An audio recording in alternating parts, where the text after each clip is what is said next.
Tasty and colourful egg rice తయారు చేసుకోవడానికి కావాల్సిన ఇంగ్రీడియంట్స్ చూపిస్తున్నా ఫ్రెండ్స్. కొత్తిమీర, ఒక టమాటా, క్యాబేజీ, 4 దొండకాయలు, ఒక క్యారెటు, కరివేపాకు, 2 ఆనియన్స్, ఒక లెమను, ఎగ్స్. ముందుగా ఇవన్నిటిని పచ్చిమిర్చి వీటన్నిటిని కట్ చేసుకొని మనము ఎగ్ రైస్ ప్రిపేర్ చేసుకుందాం. అన్నిటినీ ఈ విధంగా కట్ చేసి పెట్టుకున్నాక ఫస్ట్ కడాయి పెట్టుకొని ముందుగా పచ్చిమిర్చి ఫ్రై చేసుకోవాలి. పచ్చిమిర్చి ఉప్పు వేసేసుకున్నాక క్యారెటు, దొండకాయ, క్యాబేజ్ ముక్కల్ని ముందుగా వేసేసుకోవాలి.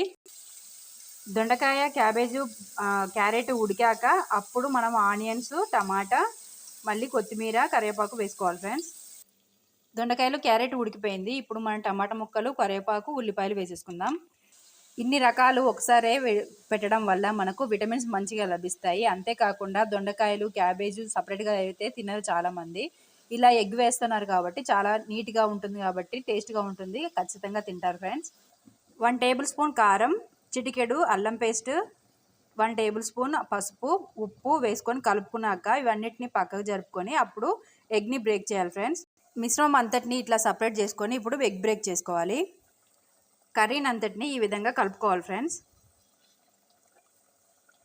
ధనియా పౌడర్, చిటికెడు గరం మసాలా చల్లుకొని మరొకసారి కలుపుకున్న తర్వాత రైస్ వేసేసుకోవాలి. టేస్ట్ సరిపడినంత ఉప్పు, కొంచెం కారం, కొంచెము కొత్తిమీర వేసేసుకొని కలిపేసుకోవడమే ఫ్రెండ్స్. అయిపోయింది ఫ్రెండ్స్, ఆపేసుకోవడమే. ఇప్పుడు మనము ప్లేట్లో సర్వ్ చేసుకొని లెమన్ దాంతో యాడ్ చేసుకొని తినేయడమే ఫ్రెండ్స్. ఇలా ఈజీగా అన్ని ఇంగ్రీడియంట్స్ ఒకసారే వెళ్తే మనకు విటమిన్స్ పోషకాలు ఎక్కువగా లభిస్తాయి. అంతేకాకుండా తినని వాళ్ళు ఎవరైనా ఉన్నా కూడా ఖచ్చితంగా అన్నీ వేసాం కాబట్టి, ఎగ్ వేసాం కాబట్టి ఖచ్చితంగా తింటారు friends. Colourful egg rice ready అయిపోయింది ఫ్రెండ్స్. నా ఛానల్ కనుక మీకు నచ్చినట్లయితే లైక్ చేయండి, షేర్ చేయండి, సబ్స్క్రైబ్ చేయండి ఫ్రెండ్స్. ఇంట్లో ఉన్న చిన్న చిన్న వాటితోనే ఈజీగా ఇలా ప్రిపేర్ చేసుకోవచ్చు.